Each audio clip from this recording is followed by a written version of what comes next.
Hoje nós continuaremos com o tema doenças psicossomáticas que iniciamos na semana passada.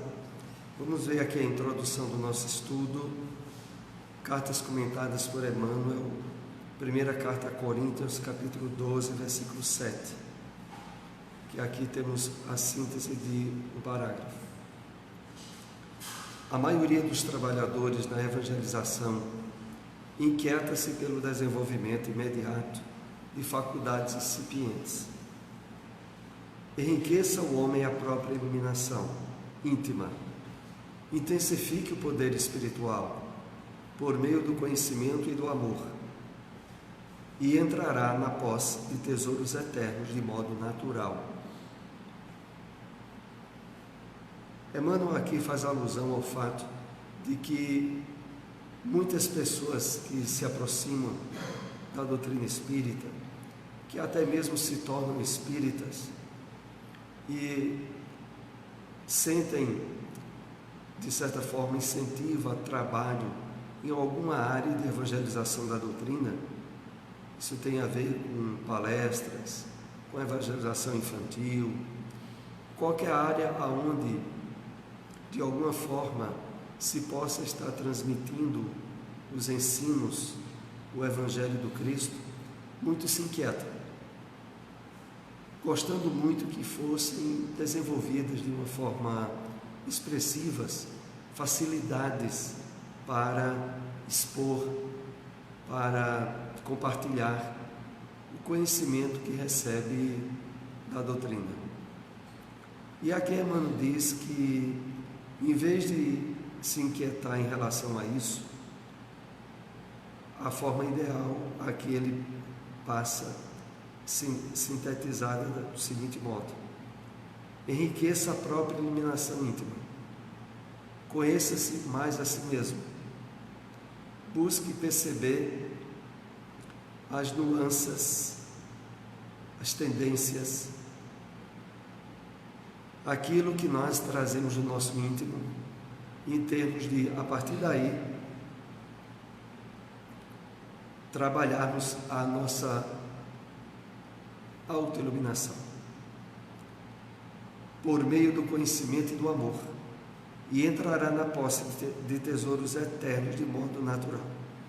Então, a diretriz é: estude mais, conheça mais, interaja em termos mais demorados com a realidade do mundo espiritual e busque, através das circunstâncias que a vida oferece, a prática, a vivência daquilo que aprendeu. Se estivermos atentos a esses dois pontos, ele aqui coloca: entraremos na posse de tesouros eternos de modo natural. Ou seja, abrir-se-á possibilidades de percepção, de interação com a realidade do mundo espiritual de forma efetiva e duradoura, a partir do esforço pessoal que nós façamos conosco mesmos. Então, é na área do autoconhecimento, do aprofundamento do estudo da própria doutrina e do esforço de prática por meio do amor. Esse é o caminho que Emmanuel aqui nos aponta.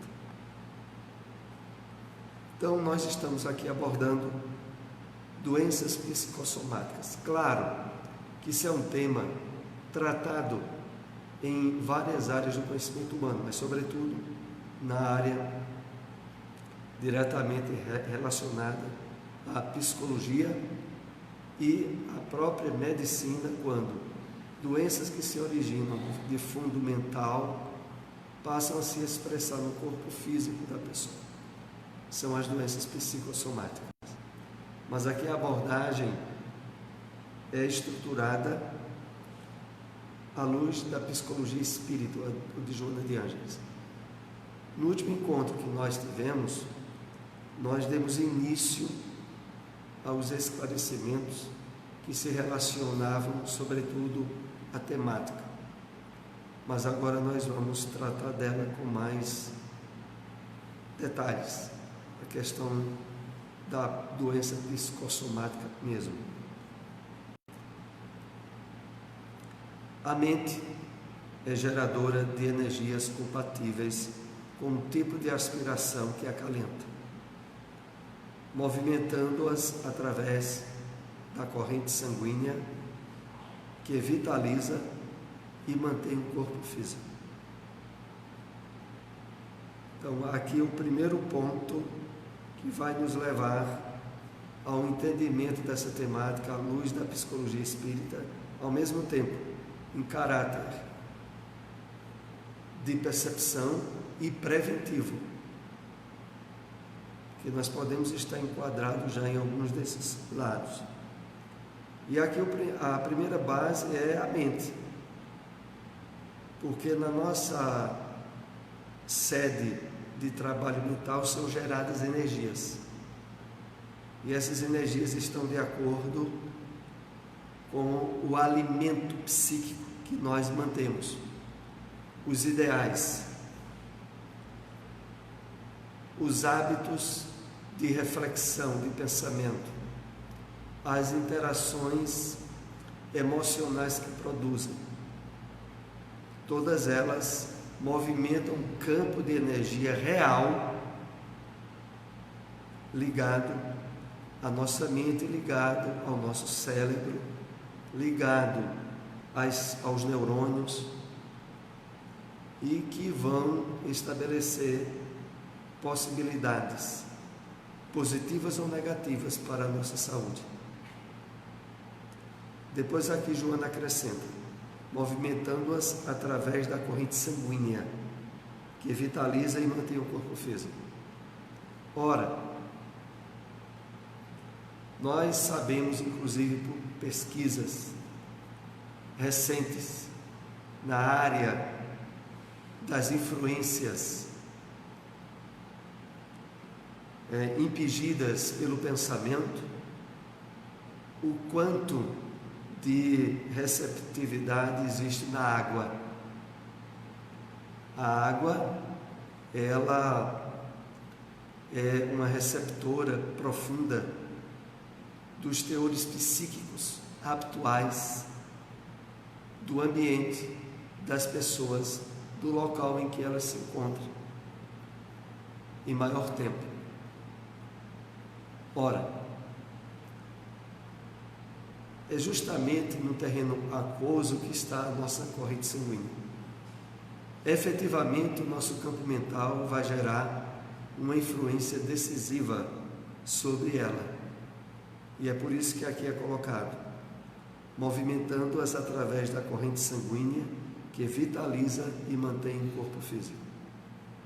Então, a nossa mente, estruturada nos hábitos e condicionamentos, impõe um peso de influência que poderá ser saudável ou doentia, e que vai se ligar profundamente à nossa corrente sanguínea, sobretudo pelo fato de que mais de 70% do nosso corpo é água. Continuando, nesse mesmo conduto, as micropartículas constitutivas do perispírito conduzem às vibrações que irão produzir nas células reações correspondentes ao tipo de onda mental que seja distribuído pelo organismo e procedente do espírito.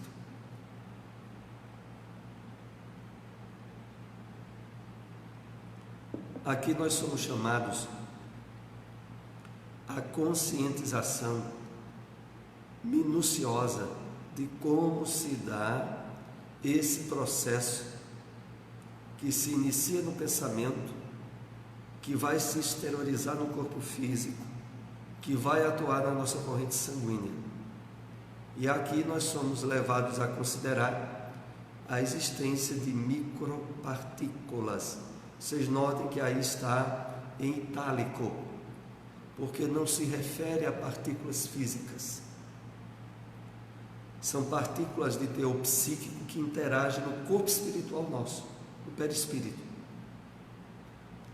e que conduzem às vibrações que irão produzir nas células reações correspondentes ao tipo de onda mental que seja distribuído pelo organismo e procedente do espírito. É claro que o principal responsável, o criador de fato do pensamento, é o nosso espírito. A mente, os pensamentos, o cérebro vão servir de veículos de manifestação e de materialização desse teor energético que se inicia no espírito. E que é por isso que, de uma forma colocada bem racional, essa deliberação para atingir o nosso corpo físico, a nossa própria corrente sanguínea, precisará de micropartículas psíquicas e que vão interagir com o corpo espiritual nosso. A partir dessa interação com o corpo espiritual é que passa a ser sensibilizado o nosso campo mental na área neurológica. Começa a haver uma repercussão nos nossos neurônios e na própria criação das células, direta e indiretamente atuados, a princípio, pelo Espírito nosso. Continuando, o fluxo constante de pensamentos e aspirações carregados de energia saudável ou enfermiça irá contribuir poderosamente para a estabilidade e o desajuste das estruturas celulares. Vejam como a coisa tem uma consequência direta na nossa saúde física. É claro que aí é colocado de uma forma muito explícita que é necessário que tenha se estabelecido um fluxo constante de pensamentos e aspirações. Aquilo que de fato se estabelece como hábitos mentais. Aí tem um poder muito grande sobre o psíquico e posteriormente sobre o físico, podendo estabelecer campos de saúde ou de doença.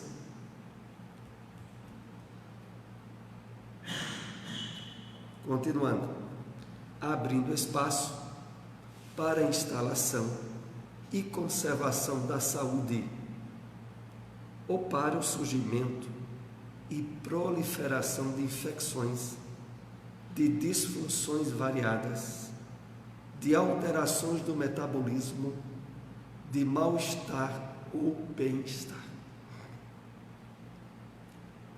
A questão toda, como nós vimos compartilhando nos últimos estudos aqui, é que os hábitos mentais que trazemos do passado, que se estruturaram no nosso inconsciente, são hábitos mentais, condicionamentos psíquicos desastrosos, estabelecidos em emoções desequilibradas, na percepção da vida como sendo uma corrida desenfreada na busca da satisfação de instintos e do aproveitamento das sensações do corpo, condenado à morte. Essas estruturas que estão no nosso inconsciente é um material, a princípio poderíamos até dizer, perverso em relação às conquistas novas que agora queremos estabelecer a partir do conhecimento da doutrina espírita. E é por isso que é imprescindível esse trabalho de despertamento espiritual, do uso da meditação, de procurar de uma forma reflexiva, consciencial,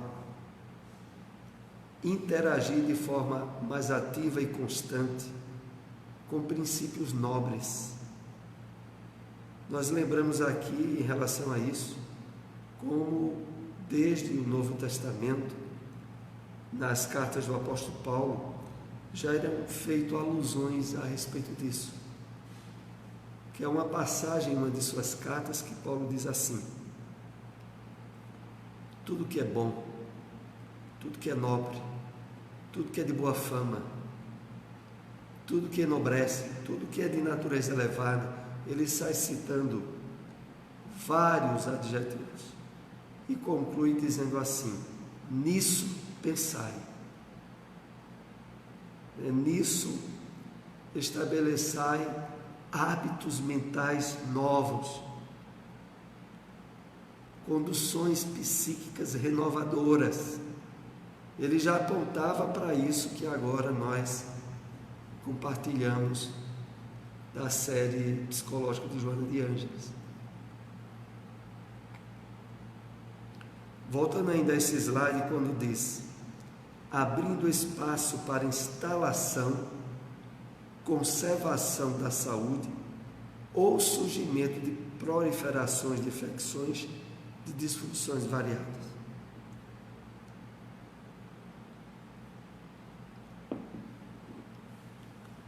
Podemos aqui refletir como se intensificam as dificuldades a respeito disso no plano espiritual.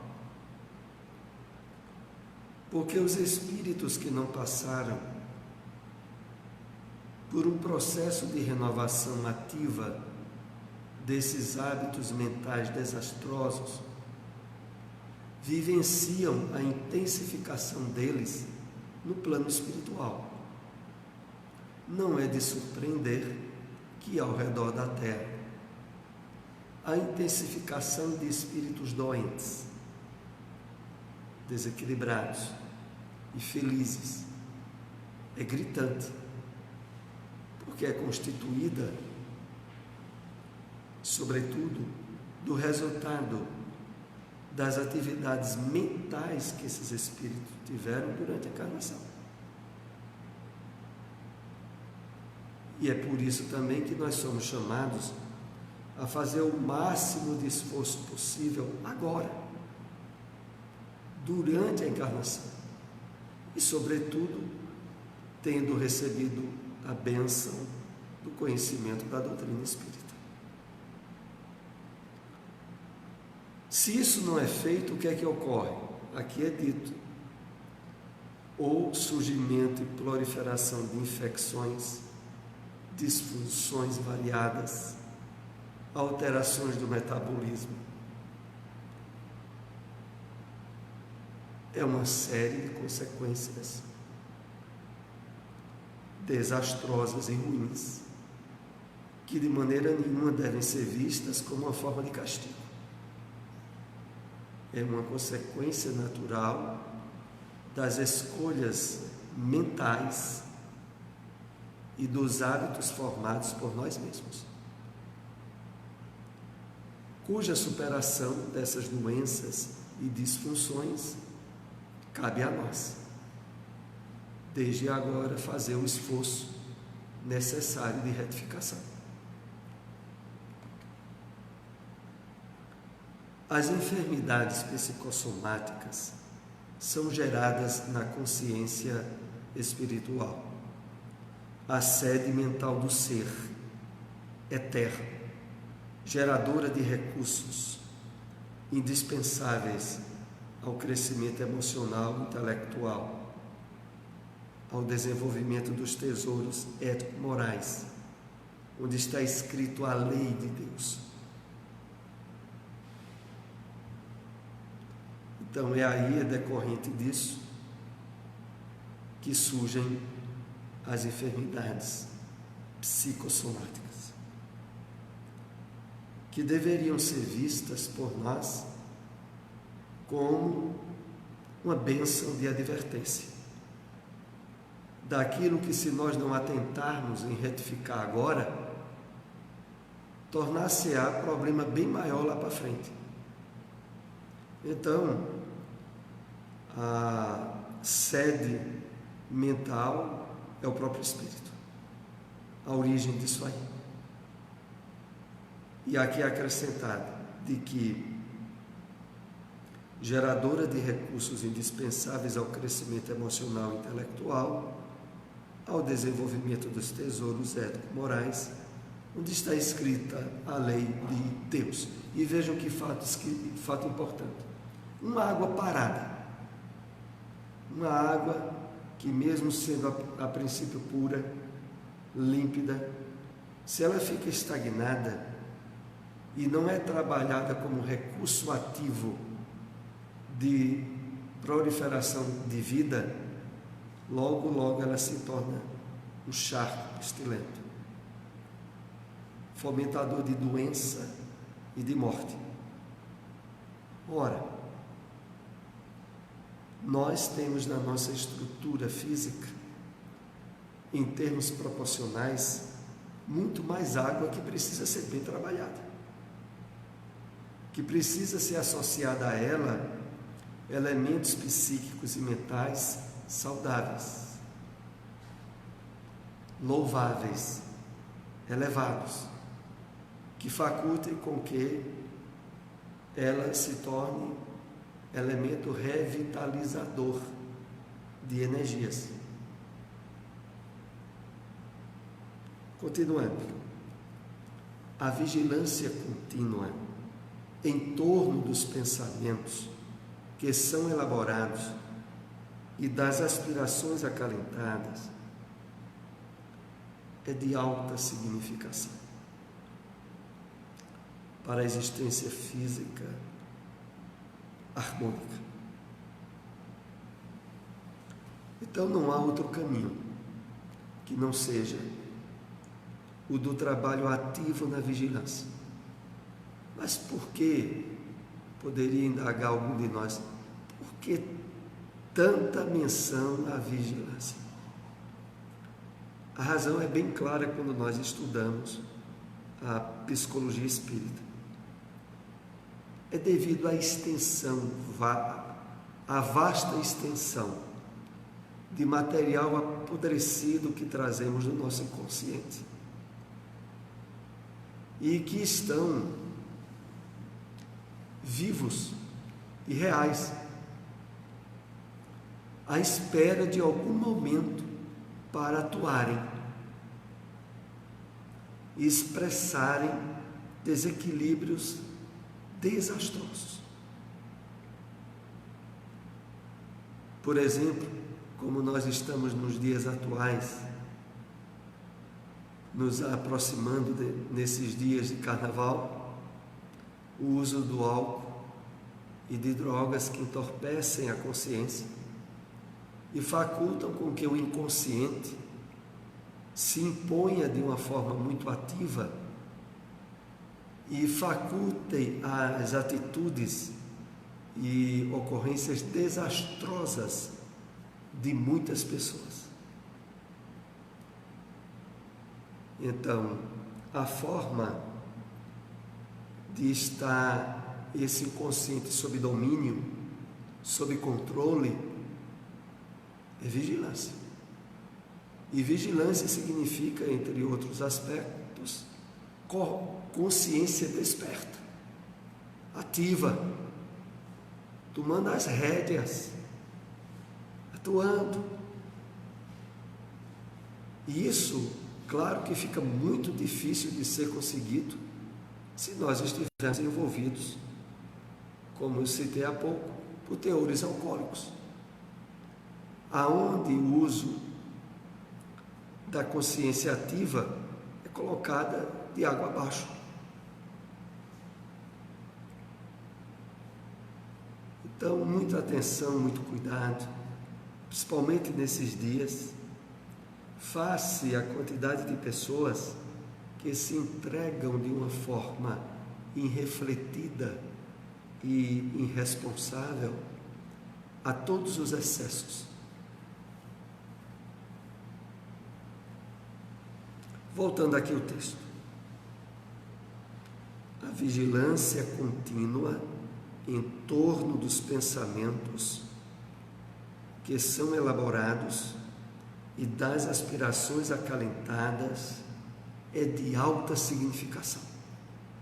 Alta significação. Valorizemos isso. Por que é tão recomendado aqui a prática da meditação?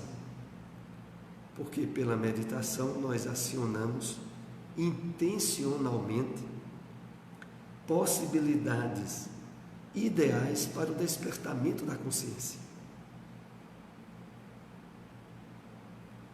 para a percepção de como o inconsciente atua e saber como conduzi-lo e direcioná-lo sob regras a benefício de nós mesmos. Por isso ela diz aqui no final, é de alta significação para uma existência física harmoniosa. Então não há como trabalharmos uma existência física harmoniosa se não estivermos trabalhando pelo despertamento da nossa consciência de forma mais ativa e contínua. É essa a dedução. Quando isso não ocorre, os transtornos surgem e se instalam sob a anuência do primarismo psicológico do ser, que prefere manter-se em circuito de infelicidade, provocando compaixão, quando poderia inspirar amor, de revolta insensata pelas frustrações de que se faz instrumento.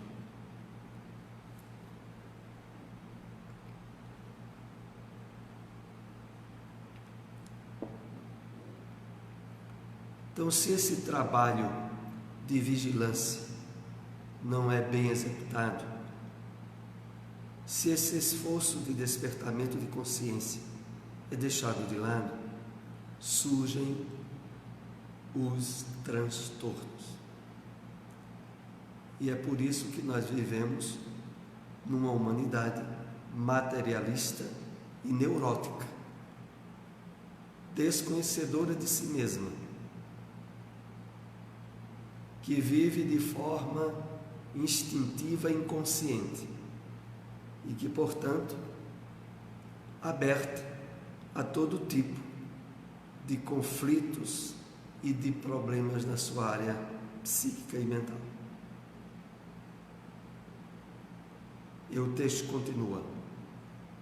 Os transtornos surgem e se instalam sob a anuência, sob a concordância do primarismo psicológico do ser.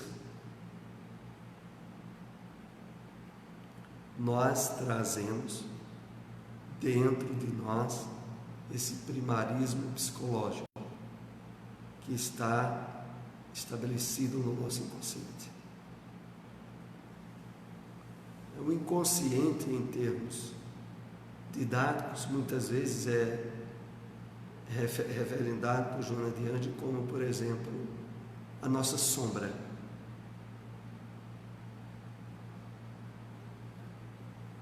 Aquele lado oposto, em conflito com os nossos esforços de espiritualidade.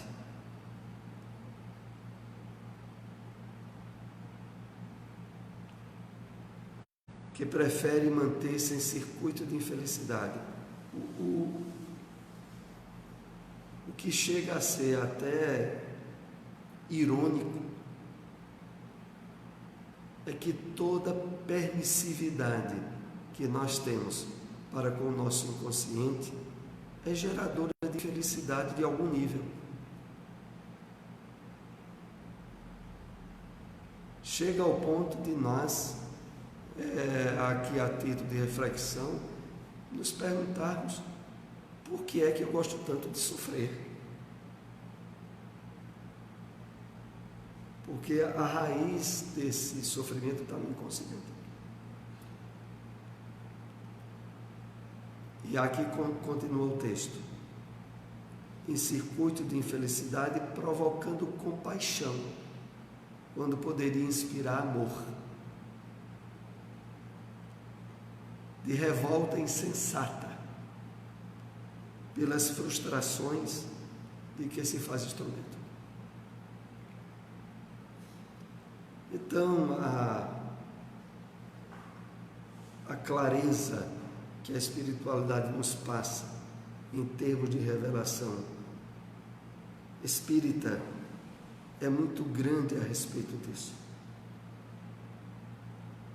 É preciso que nós decidamos de uma vez por todas, de forma profunda, o que é que nós queremos da vida que nos foi emprestada. Abre portas para o inconsciente primitivista que trazemos do passado e expressar um nível de infelicidade, de sofrimento e de doença, que as doenças psicossomáticas surgirão. Ou trabalharmos o despertamento da consciência, aderirmos à felicidade real e, com isso, impedirmos o estabelecimento de doenças psicossomáticas. É algo que a gente precisa assumir a decisão. Continuando. De ciúme e raiva pela insegurança em relação a si mesmo, de agressividade por encontrar-se indisposto interiormente, avasalado pela culpa que não deseja assumir, pelo primarismo emocional que transfere a responsabilidade de todo o mal para os outros. Aqui tem alguns pontos que é bem interessantes e importante refletirmos. Primeiro deles,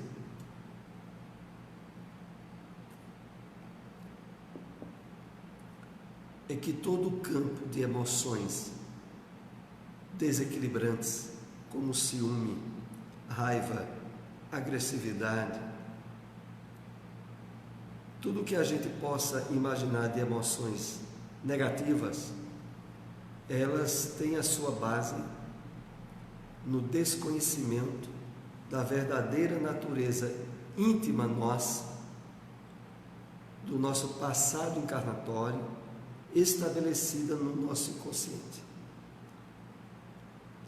e que se conflita com a situação espiritual nova que estamos na Terra. Para um grande grupo de pessoas desconhecedoras do Espiritismo e da realidade da vida espiritual, elas acham que isso faz parte da natureza delas e que não pode ser trabalhado nem mudado. Então elas têm reações impetuosas de ódio, de possessividade ou de ciúme ou de agressividade, e dão vazão a isso porque se percebe diante de um quadro ou de uma situação que, fugindo a seu controle, ela se sente muito bem em expressar essas emoções, porque de uma maneira ou de outra ela está responsabilizando os outros, as situações ou circunstâncias, por agir daquele modo. Só que essa forma de transferência de responsabilidade perante a sua consciência não fica bem resolvido, não. E por não ficar bem resolvido é que dá campo para o surgimento das doenças psicossomáticas.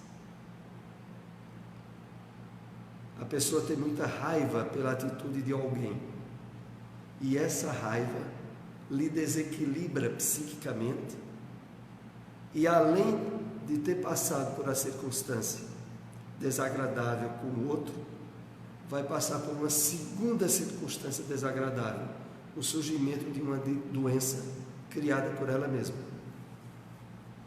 como uma espécie de autopunição. de autoflagelação. Constantemente as pessoas estão fazendo isso.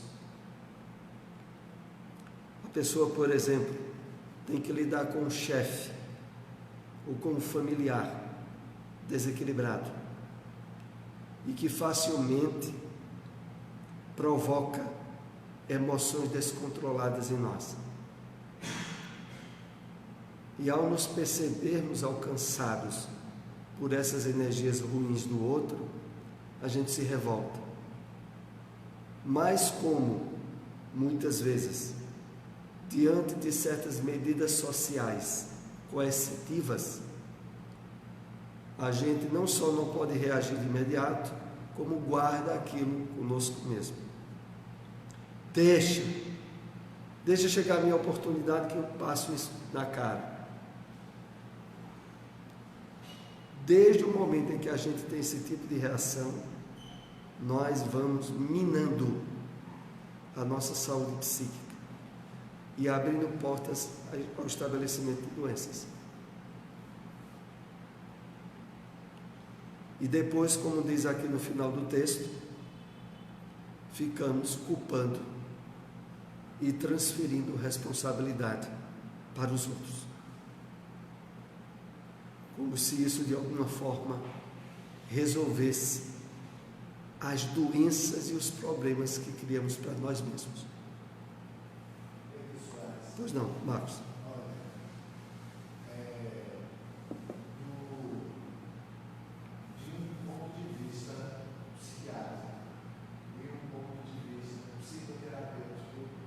Certo. Sem a medicina, eu me deparei nos últimos anos com o esclarecimento de que a transferência de responsabilidade para terceiros é uma espécie de delírio.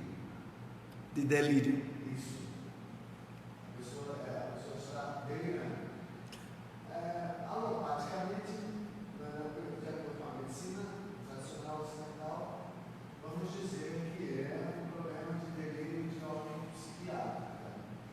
E esse espiritualmente falando é o que passou uns 3 slides atrás, falando do perispírito e usa o mecanismo do cérebro para criar substâncias e entrar na corrente sanguínea. É verdade, isso tem resultado muito complicado.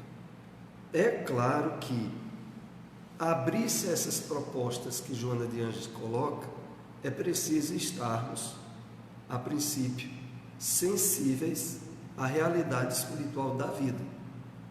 Porque para uma pessoa materialista e que encare a vida do ponto de vista puramente humano, as regras de libertação do Evangelho do Cristo ou são utopias ou acaba se tornando um comportamento farisaico. A pessoa quer aparentar que ela é calma, que ela é tolerante, que ela é amável, mas lá dentro dela, ela está pulando de raiva e de angústias. Nós só logramos êxitos nessa proposta da psicologia espírita por já estarmos estabelecendo a compreensão da vida em termos espirituais. Porque ao estabelecer em termos espirituais, nós iremos, não só pelo conhecimento da lei de causa e efeito, ou da própria reencarnação, entender que muitas vezes passamos por situações injustas, problemáticas, devido ao nosso passado espiritual, e que por isso, muitas vezes, as pessoas que nos fazem mal, na verdade estão sendo instrumentos cegos das leis de Deus. Isso é uma forma que a doutrina espírita nos possibilita compreender. E isso atenua, na essência, o problema. Que você imagine, para aqueles que encaram a vida do ponto de vista unicista, trabalhar esse nível de autorresponsabilidade sobre as emoções e sobre o pensamento, quando percebe que muitas vezes pessoas bem desequilibradas nessa área conseguem ter sucesso aparente na vida. Como é que eu vou procurar estar sendo alguém que trabalha a indulgência, o olhar de compreensão e de misericórdia em relação aos outros, a vida, se eu percebo e encaro a existência do ponto de vista único, aonde, não poucas vezes, os injustos e os perversos são colocados como vencedores? É muito complicado. Agora, para nós que estamos já há algum tempo estabelecendo níveis de compreensão e de certeza da realidade da vida espiritual, aí essas propostas se tornam bem aprazíveis, compensadoras e, aliás, ideais para a nossa vida. Então, voltando aqui do texto e prosseguindo, a incidência e reincidência dessa conduta nos tecidos sutis do pensamento influenciam a produção de enzimas e de toxinas cerebrais que o irão enfermar, gerando alergias, disfunções hepáticas e gastrointestinais, arritmia cardíaca, entre outras, descompensando o complexo saúde. É aí onde vão se estabelecendo as primeiras consequências da transferência de responsabilidade que queremos fazer do desequilíbrio das nossas emoções. E como aqui é bem detalhada a colocação. Primeiro, atingimos nos tecidos sutis do pensamento que influenciam a produção de enzimas e de toxinas cerebrais. A doutrina espírita, paulatinamente, vai nos colocando uma responsabilidade tão grande sobre o que a gente pensa, sobre o que a gente sente, sobre o que a gente faz, que doutrina nenhuma outra faria tanto. Aqui nós somos chamados a perceber que há um delineamento de como é que o pensamento chega ao corpo físico para estabelecer doença ou saúde. Então aqui é dito produção de enzimas. Enzimas são substâncias minúsculas dentro de nossas células, associadas à produção de proteínas e de interações intracelulares, aonde o pensamento começa a produzir direcionamento sobre as células.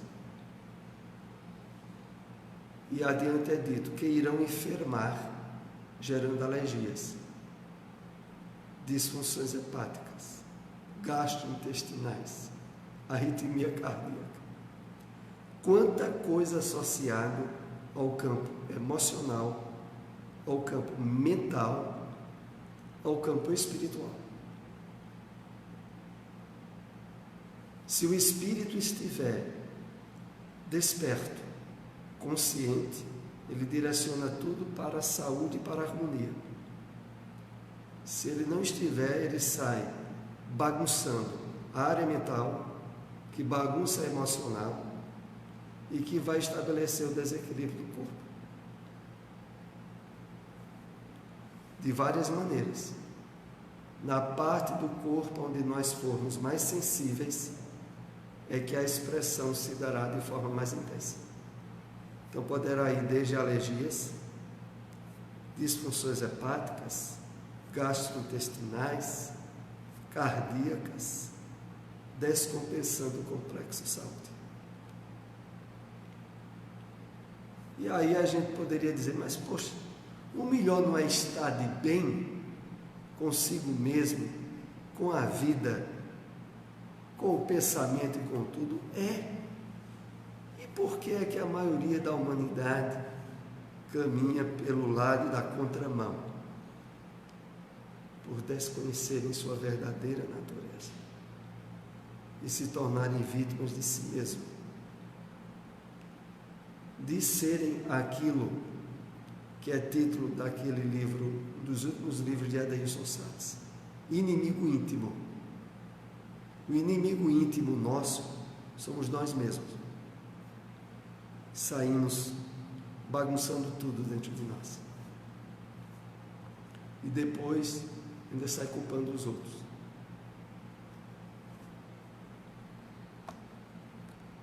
O bem, que equivale ao correto, ao edificante, ao nobre e elevado, estimula os campos energéticos do espírito, que se robustece e exterioriza essa força aglutinadora de moléculas através do perispírito, pelos sistemas nervoso central e endócrino, sustentando os componentes do imunológico, que se transforma em resposta de saúde e de paz. Aqui é delineado o outro lado, o lado positivo de saúde, quando as construções mentais do espírito se encaminham para a harmonia e para o equilíbrio. E o que se dá? Estimula os campos energéticos do espírito, que se robustece, se fortalece e exterioriza essa força aglutinadora de moléculas através do perispírito,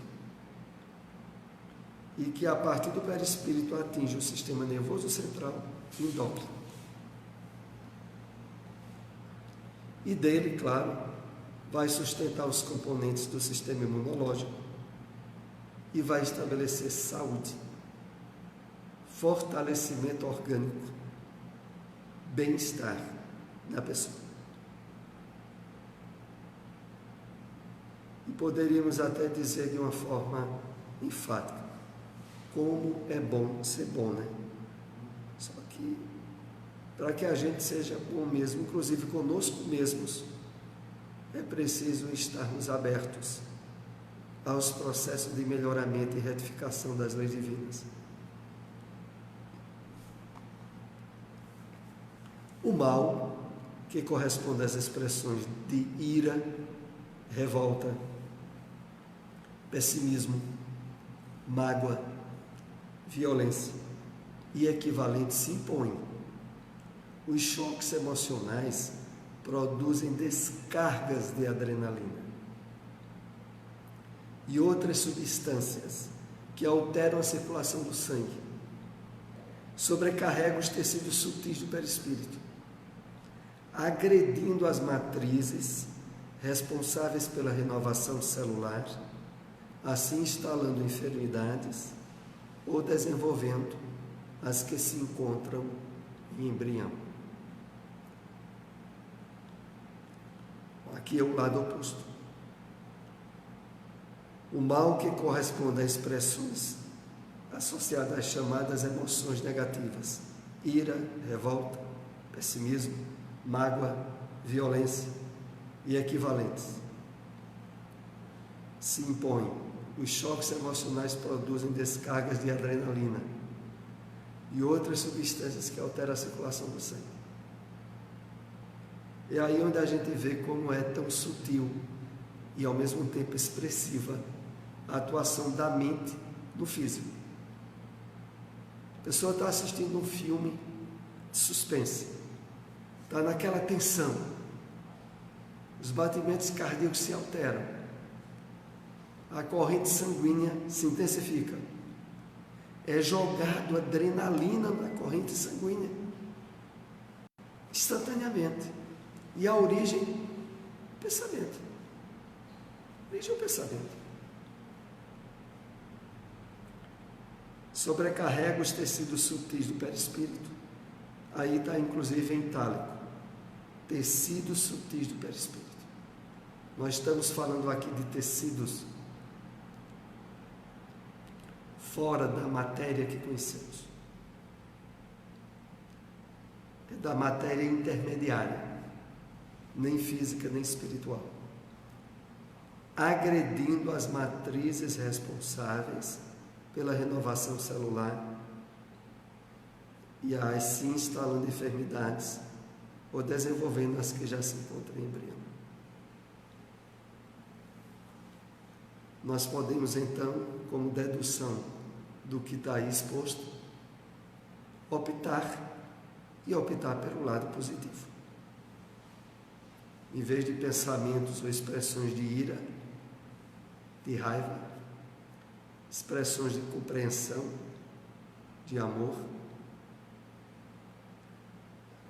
sempre procurando através do conteúdo que o Evangelho do Cristo já nos deu, interagir com os espíritos do bem, que de forma natural fortalecerão a nossa saúde espiritual e física. É muito fácil perceber como as coisas se dão da realidade física para a espiritual. Quando a gente alimenta emoções de descontrole, interage com espíritos inferiores, que normalmente são doentes e desequilibrados. O que é que vai acontecer com a nossa saúde? Uma carga a mais para a doença se expressar no corpo. Se nós estamos alimentando emoções saudáveis, interagindo com espíritos do bem, qual a carga energética que recebemos deles? Harmonia e saúde. E indiretamente, o refluxo vem para nós de forma positiva.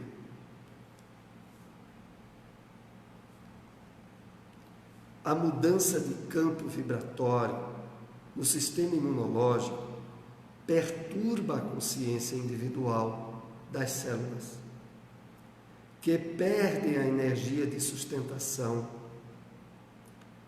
tornando-as fáceis vítimas das infecções de variada natureza.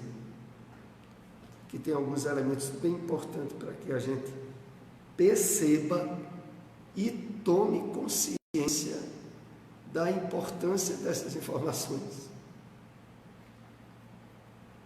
A mudança de campo vibratório no sistema imunológico perturba a consciência individual das células. Claro, a mudança em termos negativos, que perdem a energia de sustentação, tornando-as fáceis vítimas das infecções de variada natureza. Que vai deixar bem claro para qualquer um de nós: se habitualmente nós temos emoções negativas ou desequilibrantes, prepare o couro, porque as doenças não tardarão a se expressar, mais cedo ou mais tarde. Que, aliás, normalmente já estão em estado latente, faltando só se expressar. Ao equilíbrio psicofísico se contrapõe o de natureza fisiopsíquico, de forma que em ambas as esferas de manifestação deve predominar a harmonia, que somente é possível quando se cultiva ideias propiciadoras de segurança, de conforto moral, de satisfação pela existência humana. É como se o conteúdo dessas reflexões sobre doenças psicossomáticas nos empurrasse para que a gente esteja de bem com a vida, não importa as circunstâncias. De bem com a vida pessoal, espiritual. Mesmo que estejamos enfrentando situações adversas, que é na área familiar, econômica, pessoal, em qualquer área. Está enfrentando adversidades, tudo bem. Não coloque as adversidades dentro de você, essa é a questão. Você está no mundo de provas e expiações. dia sim, dia não, vão estar surgindo problemas. Nenhuma surpresa, desde que você não pegue os problemas e coloque dentro de você. Nós expressamos assim porque quando isso ocorre, aí a gente está desequilibrado e sem condições de interagir de forma eficaz e positiva com a espiritualidade do bem. Enquanto a gente perceber que uma coisa somos nós e outra coisa são os problemas, a gente está apto a resolver tudo. Voltando aqui ao texto, ao equilíbrio psicofísico se contrapõe o de natureza fisiopsíquica, de forma que em ambas as esferas de manifestação deve predominar a harmonia. É assim. É o resultado daquela expressão bem popular: mente sã em corpo sã. A mente equilibrada e harmoniosa naturalmente vai se traduzir em um corpo sadio. E um corpo doente, cujo possuidor não esteja trabalhando bem os fatores mentais, vai adoecer psiquicamente. Então é mente sã em corpo sã. Que somente é possível quando se cultiva ideias propiciadoras de esperança, de conforto moral e de satisfação pela existência humana. Todas essas possibilidades aí só são possíveis e reais para nós pelo conhecimento espiritual da vida. Para que a gente esteja vivendo bem numa sociedade materialista, às vezes louca, desequilibrada, para que nós estejamos de bem com a vida, tendo que interagir com pessoas cheias de conflito, com problemas que fogem do nosso controle, e nos mantermos equilibrados, é preciso estar trabalhando bem a percepção espiritual da vida. A partir desse trabalho, nós podemos ter o que aqui é colocado: satisfação pela existência humana, independente do quadro existencial que temporariamente estejamos vivendo, quer seja de facilidades ou de dificuldades. Nós vamos agora para o último slide preparado para o nosso estudo de hoje, que é esse aqui. Qualquer terapia que objetive a recuperação psicossomática há de fundamentar-se na alegria de viver, na busca da autoconsciência, no esforço para ajustar-se aos dispositivos existenciais. Aqui Joana de Ângeles ela é bem enfática. Qualquer terapia que objetive a recuperação psicossomática há de fundamentar-se na alegria de viver e na busca da autoconsciência. Esses dois pilares ela coloca logo em frente. Então, para que haja de forma eficaz êxito uma terapia psicossomática, não há como fugir da necessidade de cultivar a alegria de viver e trabalho de autoconsciência. Se não for feito isso, não há eficácia. Nós poderíamos aqui, inclusive, abrir uma pequena reflexão de como, sem dúvida nenhuma, é difícil, na área da psicologia comum, o trabalho preventivo, ou até curativo mesmo, na área das doenças psicossomáticas, se não levar em conta a realidade espiritual da vida. É muito complicado. Geralmente, dependendo do nível de desequilíbrio nessa área, gera-se uma necessidade terapêutica infindável do paciente e do terapeuta, onde a pessoa através da terapia, muitas vezes tem uma melhora e mais adiante tem uma piora. E volta para a terapia. E aí continua no verdadeiro ciclo vicioso. Porque o campo, a raiz do problema, não é alcançado, que é a realidade espiritual da vida. Não se consegue o êxito adequado. No esforço para ajustar-se aos dispositivos existenciais. Esse esforço para ajustar-se aos dispositivos existenciais, para nós que temos recebido as bênçãos de iluminação da realidade da vida que o Espiritismo nos dá, é até uma decorrência. Mas aí fora é muito complicado. Aí fora eu digo, aqueles que estão tentando se ajustar sob os grilhões e lutas do imediatismo da vida. Aí fora é muito complicado. É por isso que todo esse trabalho de interação entre a psicologia convencional e o Espiritismo, que é enfocado nessas obras de Joana de Ângeles, é um trabalho novo, onde nós, em boa parte dos casos, somos chamados a ser os nossos próprios terapeutas e trilharmos os caminhos de libertação pessoal pela posse dos valores que a doutrina espírita nos dá. Hoje o nosso estudo terminará um pouco mais cedo. Próximo estudo, lembrando que de hoje a 8 é domingo de carnaval, nós não teremos o estudo aqui, estará havendo os seminários na AME, na Associação Municipal Espírita de Caruaru, de 2 às 5h30 da tarde.